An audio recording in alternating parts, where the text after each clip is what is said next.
오늘도 하나님께 나와 찬양 hun배 예배로서 하나님께 영광 돌리는 우리 사랑하는 손님들 한 분 한 분 머리 위에 하나님의 한량없는 은혜와 축복이 가득하기를 주님의 이름으로 축원드립니다. 자, 오늘은 우리가 빌레몬서 말씀을 읽었습니다. 빌레몬서를 먼저 잠깐 설명드리면요. 이 빌레몬서는 사도 바울이 로마 감옥에 있을 때에 쓴 옥중서신입니다. 옥중서신. 오늘 본문에도 그에 대한 말씀이 언급되어 있죠. 자, 1절에 보니까 그리스도 예수를 위하여 갇힌 자 된 바울과, 그래서 사도 바울이 갇혀 있다라고 말하고 있고, 9절에도 마찬가지입니다. 9절에도 뒷부분에 보면 예수 그리스도를 위하여 갇힌 자 되어, 10절에도 갇힌 중에서라고 되어 있습니다. 또 13절에도 그를 내게 머물러 있게 하여 내 복음을 위하여 갇힌 중에서라고 하며 갇혔다라는 표현을 계속하고 있어요. 사도 바울은 왜 감옥에 갇혔을까요? 오늘 본문에 보니까 1절과 9절에 그 이유를 밝히고 있습니다. 누구 때문에?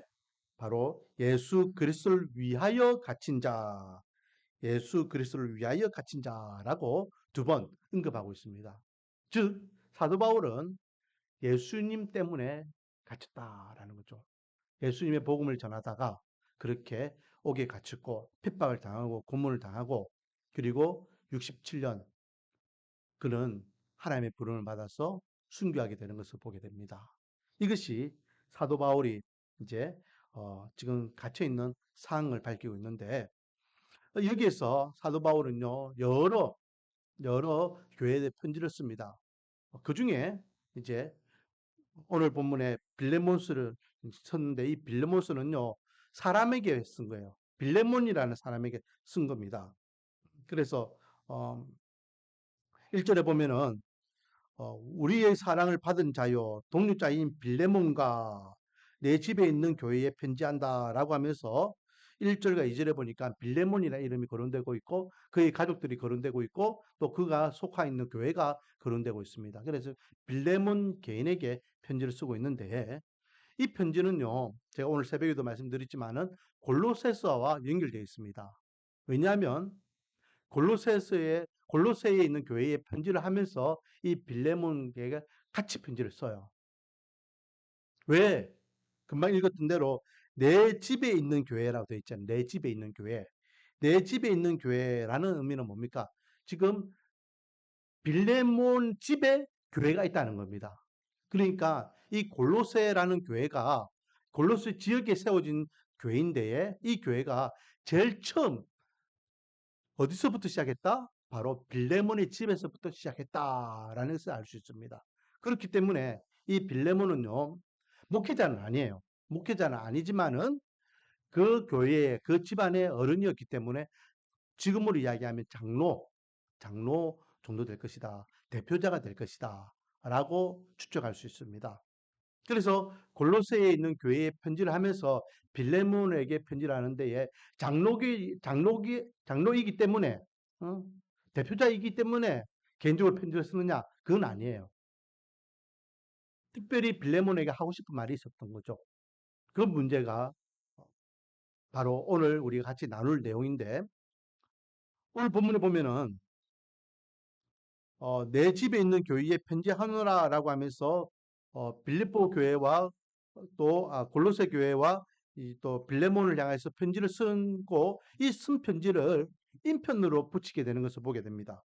골로새 4장 9절 말씀에 보면 신실하고 사랑을 받은 형제 오네시모를 함께 보내노니 그는 너희에게서 온 사람이라 그들이 여기 일을 다 너희에게 알려주리라 라고 말씀하고 있어요. 그래서 지금은 뭐 우편으로 이렇게 가지만은 이 당시에는 편지를 사람의 손에 의해서 전달됐어요. 그 누군가가 감옥에 있는 사도 바울의 이 편지를 이 골로새 지역에 보내야 되는데, 그 보내기 위해서 누구를 보냈다? 오네시모를 보냈다는 겁니다. 그런데 왜 사도 바울이 오네시모를 통하여서 어, 이 편지를 전달하겠느냐? 물론 오네시모는 믿을 만한 사람이었죠. 하지만은 또 다른 이유가 있었다는 겁니다. 그 이유가 빌레몬에게 개인적으로 편지를 쓰는 이유였다라는 거죠. 왜? 이 빌레몬스를 통해서 사도 바울은 오네시모에 대해서 할 말이 있었기 때문에 그렇다라는 겁니다. 오늘은 이 오네시모를 향한 사도 바울이 하고 싶은 내용이 뭔지를 우리가 살펴보면서 오늘날 하나님께서 우리에게 주시는 교훈을 한번 나눠보기를 원합니다.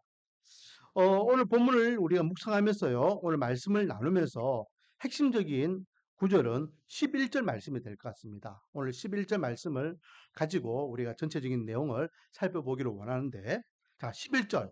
우리 다 같이 한번 읽어볼까요? 11절. 시작. 그가 전에는 내게 무익하였으나, 이제는 나와 내게 유익함으로. 아멘. 여기에서 그가는 누구일까요? 오네시모죠. 오네시모가 전에는, 옛날에는 너는 누구일까요? 그렇죠. 편지를 지금 받고 있는 빌레몬이에요. 빌레몬 너에게는 어떤 자였다? 무익한 자였다. 무익한, 도움이 하나도 안 되는 그런 자였다. 이 말이에요. 하지만 이제는 지금 이 편지를 받아가지고 지금 너에게 가는 지금은 나에게도 유익한 자이지만은 너에게도 유익한 자다. 라고 밝히고 있습니다. 그래서 오늘 제목이 유익한 자입니다. 유익한 자. 옛날에는 어떤 사람인지 무익한지 그런 관계 없어요. 지금이 중요해요. 지금 유익한 자. 원하기는 항상 지금 사람들이 찾고 사람들이 유익하다라고 칭하고 또 하나님께서 인정할 수 있는 저와 여러분이 되기를 주님의 이름으로 축원드립니다. 자, 그러면 무익한 자와 유익한 자에 대해서 나눠보겠습니다. 첫 번째, 무익한 오네시모. 무익한 오네시모에 대해서 우리가 생각해 보기를 원하는데요. 자, 제가 조금 전에 이야기했지만은 사도 바울이 이 빌레몬에게 보낸 이 편지를 오네시모에게 이렇게 붙인 이유가 뭐냐?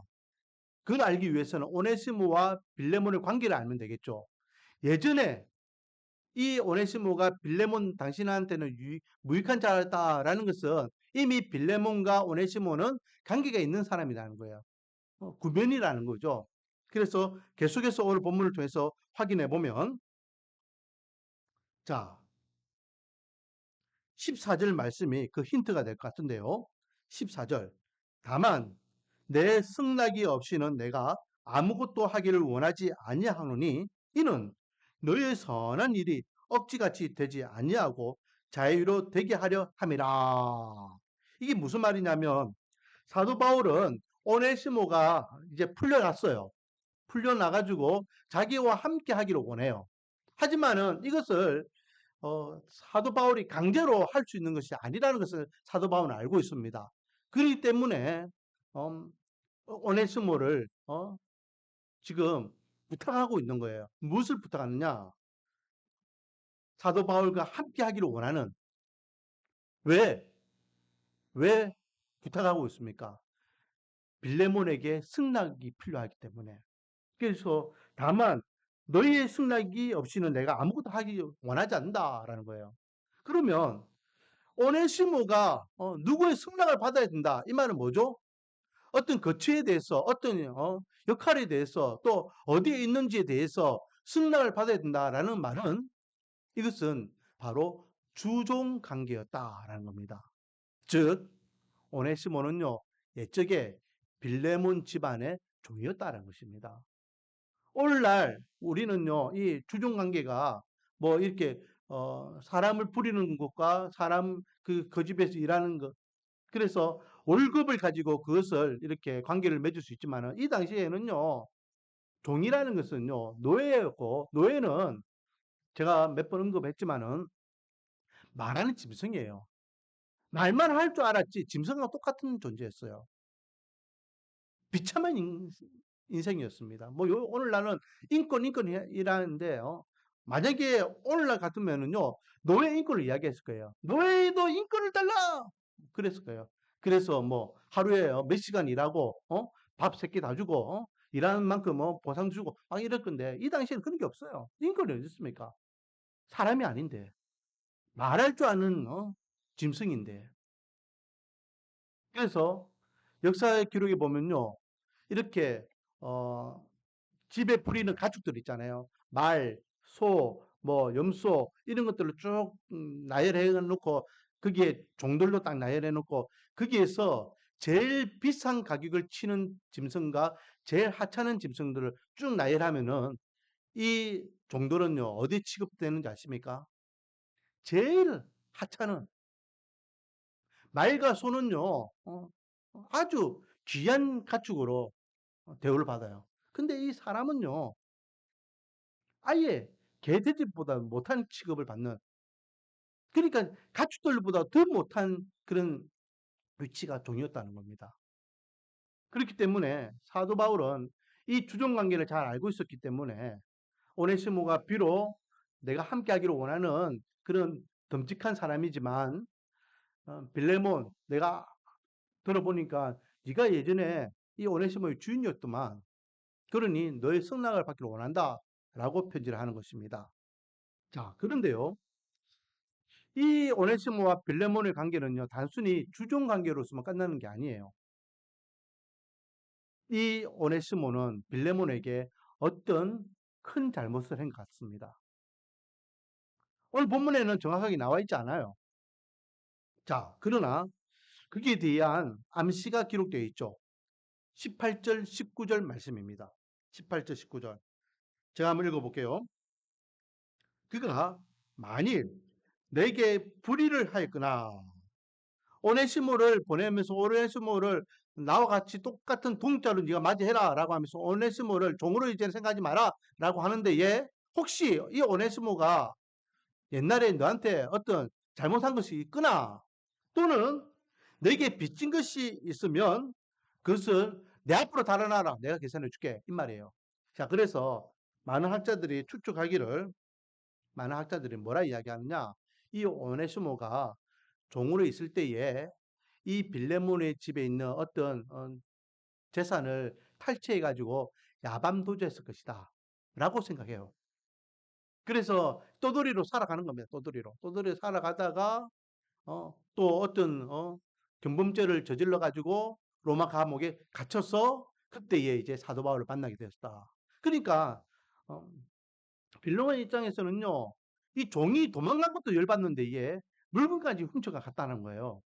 그러니까 빚진 것이 있다. 그 사도 바울은 이걸 이미 오네시모에게 들었어요. 내가 예전에 빌레몬의 집에서 그렇게 금품을 훔쳐가지고 도망 나왔습니다. 라고 들었겠죠. 언급하는 겁니다. 혹시 너에게 빚진 것이 있으면 내가 대신 갚아줄게. 라고 하는 겁니다. 그러니까 빌레몬의 입장에서는 오네시모가 원수 중에 원수이고 괘씸한 인간이었고, 그래서 11절에 너에게 이 오네시모는 무익한 종이다. 아무 유익이 없는 그런 종인 것으로 내가 인정한다. 라는 것입니다. 인간적으로 보면요, 이 오네시모는 아무 쓸데없는 그런 인간이었고 오히려 해가 되는 인간이었다라는 거죠. 하지만 두 번째 우리에게 주시는 어, 오네시모는 어떤 오네시모입니까? 유익한 오네시모다. 사도 바울에게도 아주 유익한 데에 빌레몬 너에게도 아주 유익한 오네시모가 되었다라고 밝히고 있죠. 자, 그러면 이 바울과 오네시모의 관계를 한번 보겠습니다. 금방 언급했던 대로 오네시모가 떠돌이를 인생을 살다가 어떤 경범죄를 저질러서 잠깐 감옥에 들어간 것 같아요. 거기에서 사도 바울을 만나게 됩니다. 사도 바울을 만나면서 복음을 듣게 되고 복음을 들음으로 인해서 이 사람이 새롭게 거듭나게 돼요. 10절. 갇힌 중에서 낳은 아들 오네시모를 위하여 내게 간구한다. 그래서 사도 바울은요, 이 오네시모를 어떻게 인정하느냐? 바로 영적인 아들로서 인정하게 됩니다. 자기가 복음으로 낳은 아들이니까. 뿐만 아니라 12절에 보니까 내게 그를 돌려보내노니 그는 내 신복이라. 내 신복이라. 여러분, 신복이라는 뜻이 뭔지 아십니까? 신복이라는 뜻 앞에 숫자 1이 있죠. 여러분 성경에도 숫자 1이 있을 거예요. 밑에 내려가 보면 1에 뭐라 되어 있습니까? 헬라어로는 이게 심장이라는 거예요. 내 생명 같다라는 거예요. 내 생명 같다. 그냥 단순히 나와 같은 내가 믿는 그런 사람이 아니라 정말로 내 심장과 내 생명 같은 그런 내 충신이라는 거예요. 그렇기 때문에 사도 바울이 늘 자기 옆에 두면서 함께하기를 원하였다라는 거죠. 13절에 그를 내게 머물러 있게 하여 내 복음을 위하여 갇힌 중에서 내게 대신 나를 섬기게 하고자 했다. 계속해서 사도 바울이 갇혀서 밖에 못 나가니까 오네시모를 통해서 보험사역을 하기를 원했다는 거예요. 여러분 이게 얼마나 중요한 일인지 아십니까? 어? 그냥 사도 바울은 안에 갇혀 있으니까 오네시모가 밖에 나가가지고 말씀 전하고 사도 바울이 지키는 거 하고 이러면 되지. 아니에요. 오네시모는 신분이 뭐라고요? 종이에요. 종이요. 법을 어기면은 죽는 겁니다. 바로 축사예요. 제주분 당하는 거예요. 특히 지금 사도 바울이 무엇 때문에 옥에 갇혀 있습니까? 무엇 때문에? 예수님 때문에 옥에 갇혀. 사도 바울의 신분은 뭐였죠? 로마 시민권자예요. 로마 시민권자. 로마 시민권자임에도 불구하고 옥에 갇힐 수 있다라는 것은요. 복음을 전하는 것은 쉬운 일이다, 어려운 일이다? 어려운 일이에요. 쉬운 게 아니에요. 오리스모가 사도 바울의 그 명을 쫓아서 밖에서 복음을 전했다 생각해 보세요. 그 복음을 전해서 이렇게 말씀 사역이 일어나는 건 괜찮아요. 그런데 문제는 그렇게 하다가 사도 바울처럼 이 오네시모가 잡히면 어떻게 됩니까? 특히요. 이 당시에 로마는요. 강력하게 지금 기독교를 핍박하고 있을 때입니다. 이 당시에 왕은 네로예요. 네로. 초대교회가 아주 극심하게 핍박을 당하고 있는 시기예요. 그러니 예수 믿는 사람이 예수라는 향기만 뿌리고 다녀도 무조건 잡아들이고 핍박을 당해요. 사람들이로 온몸이 갈기게 찢기면서 맹수에게 죽임을 당하고 톱으로 온몸이 갈기게 찢기면서 순교를 당하고 네로가 예수 믿는 사람들이 자기에게 굴복 안 하게 어떻게 했습니까? 몸에 역청을 발라가지고요. 사람을 기둥에 매달아 놓고 밤새도록 그 사람들을 불태워가 죽이고 그랬잖아요. 그런데 로마 시민권자인 사도 바울도 옥에 갇힐 만큼 수많은 믿음의 백성들이 그렇게 순교를 당하고 있는 그때에 오네시모가 복음을 전하 잡힌다고 생각해 보세요. 개죽음 당하는 겁니다. 그러면 반대로 오네시모 입장에서 자, 내가 예수를 믿는데 굳이 사도 바울이 옥에 갇혀 있는 저 사람이 복음 전하는다고 해서 내가 복음 전할 필요가 있을까? 그렇게 반감을 가진다면은 사도 바울이 오네시모를 믿었겠습니까? 안 믿었겠습니까? 안 믿겠죠. 그럼에도 불구하고 사도 바울은 오네시모에 대한 확고한 믿음이 있었어요. 저 친구는 진짜 하나님의 사람이야. 목에 칼이 들어와도 이 복음을 지킬 만한 인물이야. 내가 그에게 모든 것을 다 맡겨도 될 만한 사람이야. 라고 인정할 만한 인물로 바뀌었다라는 거예요. 그래서 신복이라고 이야기하고 있고 그리고 13절에 복음을 위하여 내가 비록 갇혀 있지만은 너에게 정권을 다 맡길 수 있는 사람이다라고 지금 이야기하고 있는 그만큼 중요한 인물이 된 거예요. 하지만 그만큼 중요한 인물이 되었지만은 그 지금 신부는 종이었기 때문에 그 종의 권세를 누릴 수 있는 빌레몬에게 부탁하는 겁니다. 8절에 보면요. 내가 당대의 최고 교회 안에서 어른으로서 너에게 명령할 수 있다. 빌레몬. 오네시모 이제 풀어줘라. 자유인으로 만들어라. 나하고 함께 동행하는 동력자로서 인정해라. 명령할 수도 있다. 하지만 내가 너에게 굳이 명령하지 않겠다. 부탁한다. 자, 8절, 9절. 이러므로 내가 그리스도 안에서 아주 담대하게 너에게 마땅한 일로 명할 수도 있으나 도리어 사랑으로서 강구하노라. 나이가 많은 나 바울은 하면 자기가 나이가 많은 바울이라고 표현하고 있어요. 어른으로서 오늘날로 이야기하면요, 총회장이 저한테 이야기하는 거 마찬가지예요. 하명 목사, 내가 당신에게 총회장으로 명령할 수 있어. 하지만 명령하지 않아. 그냥 당신에게 부탁하니까 내 부탁 좀 들어줘. 이거예요. 충분히 존중하면서 그가 갖고 있는 주인의 행세를 행사하려고 할 때에 이 오네시모를 좀 독립자로서 인정해 달라고 부탁하고 있는 것입니다. 왜요? 왜 사도 바울은 그렇게 부탁하고 있을까요? 아까 읽었던 대로 11절에 이 오네시모는 사도 바울에게 어떤 자였기 때문에 유익한 자였기 때문에 그렇습니다. 그래서 16절 17절 말씀 보니까 이후로는 종과 같이 대하지 않냐고 종 이상으로 곧 사랑받는 형제로 둘 자라. 형제로 둘 자라. 이제 종이 아니다. 이 사람 형제로 생각해야 된다. 특별히 나에게는 내게는 특별히 그러하거든. 하물며 육신과 주 안에서 상관된 내겠냐라고 하며 너도 그렇게 빌레몬 너도 오네시모를 종으로 생각하지 말고 형제로 생각해라. 17절 그러므로 너가 나를 독립자로 알진대 나를 영접하기를 그를 영접하기를 내게 하라라고 하면서 빌레몬이 사도 바울을 믿음의 동자로 인정하는 것 같이 오네시모도 그를 믿음의 동자로서 네가 그를 영접하고 인정해달라라고 부탁하고 있는 거예요. 사도 바울은요 그만큼 오네시모를 믿음의 사람, 믿음의 동료자로 생각하고 있었다라는 거죠.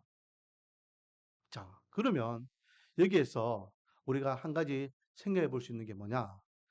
바울과 빌레몬의 관계는 뭐였을까요? 바울과 빌레몬의 관계. 분명히 바울은요, 어른으로서 빌레몬에게 명령할 수 있다 했어요. 명령하면은 빌레몬은 그것을 들을 수밖에 없는 입장이라는 거예요. 그럼에도 불구하고 빌레몬에게 명령하지 않는다 했잖아요. 그렇죠? 좀 더 깊이 빌레몬과 바울의 관계를 우리가 생각해 볼 수 있는데 거기에 대한 암시가요. 19절에 되어 있습니다. 19절에. 아까 전에 18절에 보니까 사도 바울이 뭐라 했습니까? 사도 바울이 혹시 오네시모가 너에게 어떤 빚진 것이 있으면 내가 대신 갚아주겠다라고 이야기하죠. 그러면서 19절에 나 바울이 친필로 쓴다. 지금 이것은 내가 직접 쓰는 거야. 내가 지금 사인한 거야. 이 말이거든요. 그러면서 내가 갚으려니와 하면서 내가 반드시 내가 갚는다 했으니까 내가 갚아줄게. 오네시모의 모든 빚을 탕감해줘. 내가 대신 갚아줄게. 이 말이에요. 그러면서 좀 협박 아닌 협박을 해요. 너가 이와 같이 너 자신이 내게 빚진 것은 내가 말하지 않겠다. 이 말은 무슨 말이에요? 빌레몬이 사도 바울에게 빚진 것이 있다 없다? 있다라는 거 있다는 거. 그렇다고 해서 네가 오네시모의 빚을 탕감하고 내가 오네시모의 빚을 대신 갚아준다고 해서 네가 나에게 빚진 것이 있는데 그것에 대해서 내가 따로 묻지 않겠다라고 이야기하는 거예요. 이것은 아마 뭐 금전적인 빚이 아니겠죠. 금전적인 빚이 아니라 어떤 상황적인 빚이 있었던 것 같아요.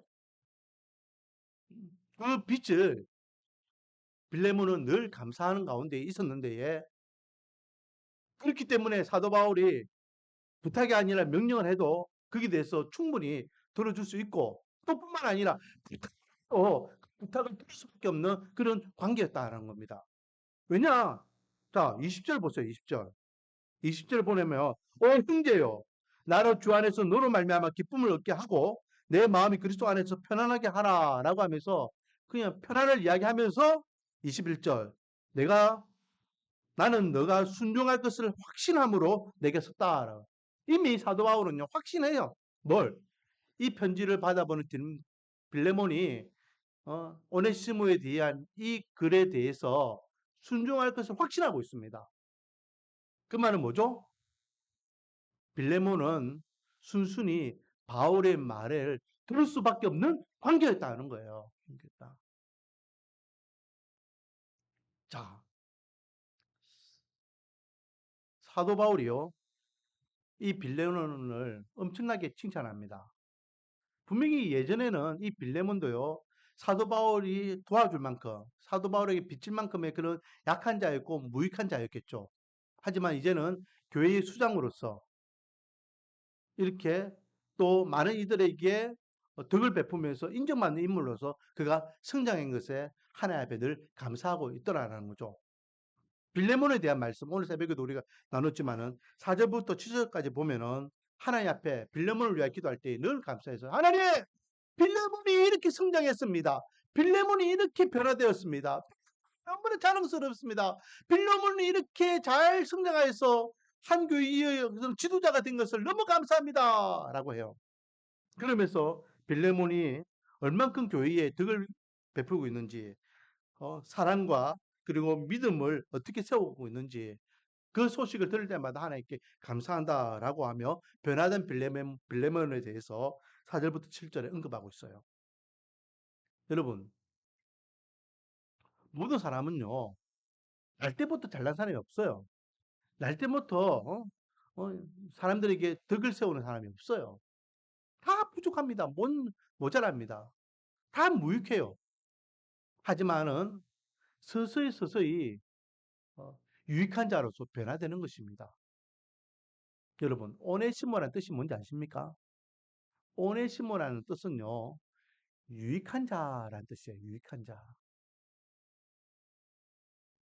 유익한 자라는 이름을 갖고 태어났지만은 그는 예수님을 만나기 전에는요, 무익한 자였어요. 사람들에게 쓸데없는 인간이었고, 해를 끼치는 인간이었고, 왼수 같은 자였고, 사람의 마음을 상하게 하는 자였고, 등에 세우지 못하는 인간이었어요.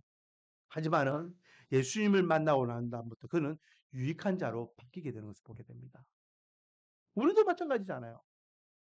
우리도 마찬가지예요. 여러분, 우리가 잘난 사람 같이 보이지만은 얼마나 못난 사람입니까? 얼마나 부족한 사람이에요. 얼마나 모자란 사람이었어요. 유익을 끼치는 사람입니까? 무익한 자입니까? 성경에는 분명히 무익한 자에 대해서 엄중하게 말씀하고 계십니다. 마태복음 25장 30절 말씀 보면 이 무익한 종을 바깥 어두운 데로 내쫓아라. 거기서 슬피 울며 이를 갈리라 라고 예수님께 말씀하셔요. 아무 쓸데없는 인간은요 무익한 자이고 그는요 하나님께서 내치겠다라고 말씀하셨어요. 무익한 자. 분명히 무익한 자에 대해서 경고하고 계십니다. 그런데 그런 저와 여러분이 복음을 통하여 유익한 자가 되어서 오늘날 이렇게 하나님의 교회를 섬기고 있지 않습니까? 목사로서 하나님의 교회를 섬기고 있고 집사로서 하나님의 교회를 섬기고 있고 또 각자의 역할을 가지고 음, 식사를 섬기고 안내로 섬기고 찬양으로 섬기고 교사로 섬기고 찬양 봉사로 섬기고 청소로 섬기고 각자 하나님의 몸된 교회를 세우기 위하여 섬기고 있습니다. 얼마나 유익한 자가 되었습니까? 원하기는 주님께서 나 같은 자를 구원해 주셔서 하나님께서 인정하는 그런 유익한 자로 만들어 주심에 감사드려.